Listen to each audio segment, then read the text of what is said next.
Africa ने internet की दिशा बदल दी। 54 देश एक डिजिटल महाशक्ति में बदल रहे हैं। केन्या में हर सुबह हर घर में चाय बनती है और चाय बिना दूध के अधूरी मानी जाती है। अफ्रीका अपने डिजिटल भविष्य की घोषणा शोर मचाकर नहीं कर रहा। वह इसे चुपचाप धीरे धीरे एक एक ईंट जोड़कर बना रहा है, सुर्खियों से दूर। और अगर आपने इस साल कोनाक्री में जो हुआ उस पर ध्यान नहीं दिया तो शायद आप उस पल को चूक गए होंगे जब पूरा महाद्वीप चुपचाप एक नई दिशा में मुड़ गया। 3 दिनों तक राष्ट्राध्यक्ष, मंत्री और नवाचारकर्ता इकट्ठा हुए, पुराने भाषण दोहराने के लिए नहीं बल्कि एक नई हकीकत को आकार देने के लिए। अफ्रीका का लक्ष्य है कि सन 2030 तक पूरा महाद्वीप एक एकीकृत डिजिटल बाजार की तरह काम करे। यह कोई सपना नहीं बल्कि एक ऐसी प्रणाली है जो अभी से बननी शुरू हो चुकी है।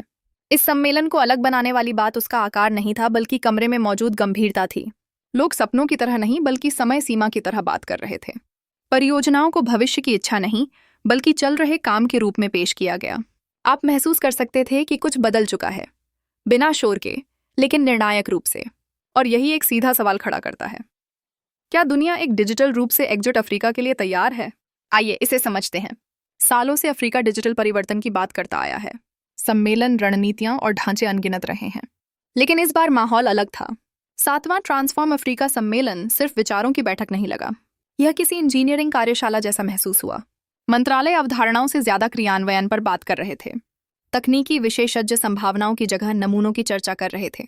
और स्मार्ट अफ्रीका नामक संगठन किसी विचार मंच की तरह नहीं बल्कि एक बहुवर्षीय निर्माण योजना को लागू करने वाली संस्था की तरह व्यवहार कर रहा था। सम्मेलन में हर जगह एक ही संदेश साफ झलक रहा था।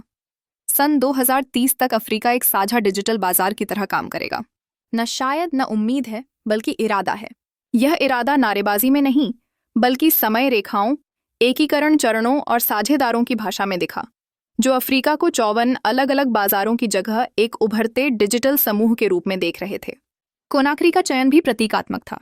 यह दिखाता है कि यह पहल किसी एक क्षेत्र या कुछ उन्नत देशों तक सीमित नहीं है, यह धीरे धीरे पूरे महाद्वीप की बन रही है। जब पश्चिम, पूर्व, मध्य, दक्षिण और उत्तर अफ्रीका के नेता एक ही छत के नीचे डिजिटल पहचान, सीमा पार भुगतान, एकीकृत आंकड़ा विनिमय और कृत्रिम बुद्धिमत्ता शासन पर एक ही भाषा में चर्चा करते हैं तो आपको किसी बड़ी चीज का आकार उभरता दिखने लगता है। सबसे अलग बात आशावाद नहीं थी बल्कि परिपक्वता थी। अब डिजिटल महत्वाकांक्षा को लग्जरी नहीं माना जा रहा, इसे बिजली, पानी और सड़कों जितना ही आवश्यक बुनियादी ढांचा समझा जा रहा है। अब सवाल क्यों जरूरी है नहीं रहा बल्कि कितनी तेजी से किया जा सकता है बन गया है। डिजिटल पहचान, भुगतान प्रणाली, साइबर सुरक्षा और कौशल विकास, सब कुछ एक साथ जोड़ा जा रहा है।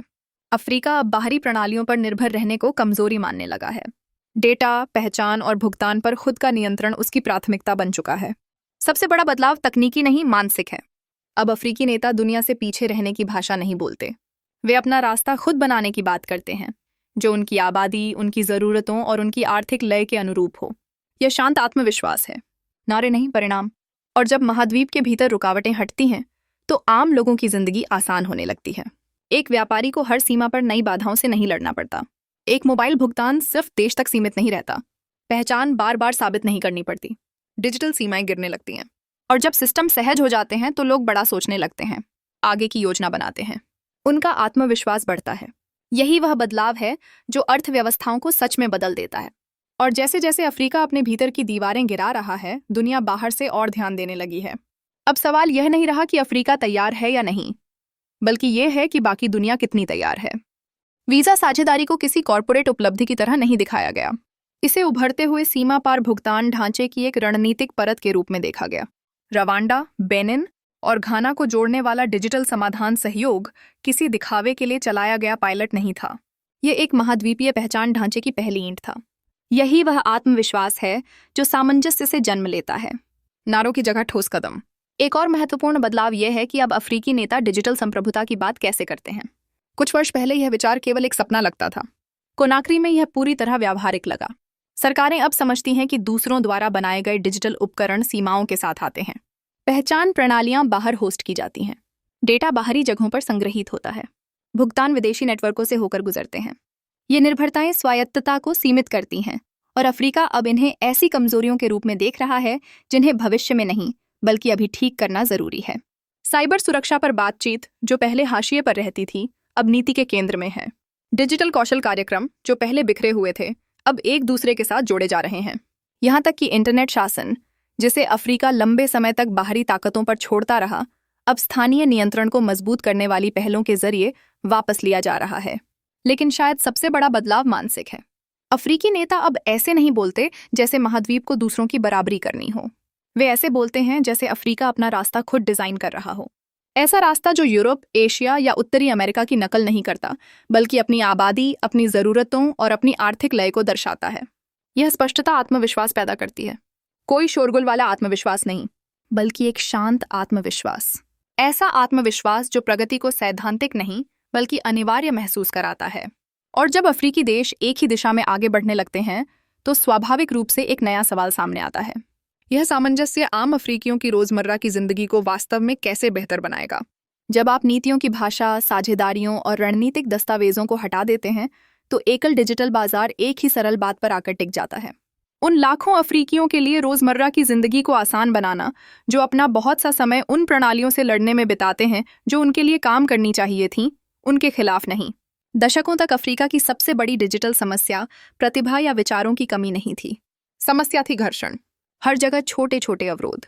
एक देश में चलने वाला व्यवसाय दूसरे देश में जाकर अटक जाता है।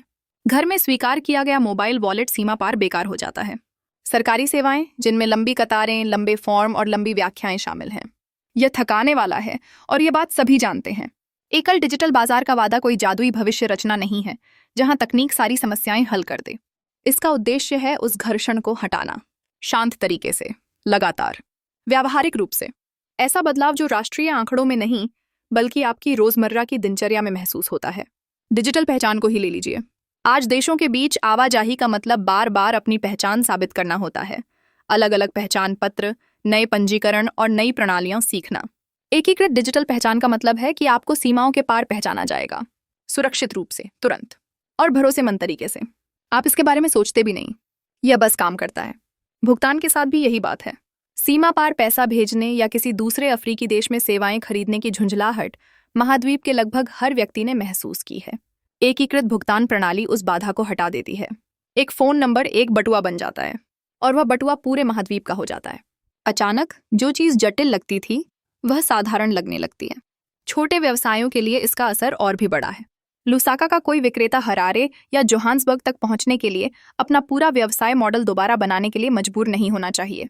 अकरा का कोई फैशन डिजाइनर उस बाजार की सेवा के लिए 10 अलग अलग प्लेटफॉर्मों पर निर्भर न रहे जो कुछ ही घंटों की दूरी पर है। जब डिजिटल सीमाएं गिरती हैं तो अफ्रीका के भीतर निर्यात करने का विचार पहले से कहीं ज्यादा आसान हो जाता है। एक स्थानीय व्यवसाय बिना अतिरिक्त नौकरशाही और लागत के एक क्षेत्रीय व्यवसाय बन जाता है। और फिर सेवाओं तक पहुंच का सवाल आता है। आज कोई उद्यमी जानकारी या समर्थन पाने के लिए संघर्ष करता है क्योंकि सही प्रणाली उसके देश में उपलब्ध नहीं होती। एकल डिजिटल बाजार इस समस्या को हल करता है। अगर रवांडा एक विश्व स्तरीय डिजिटल सार्वजनिक सेवा बनाता है तो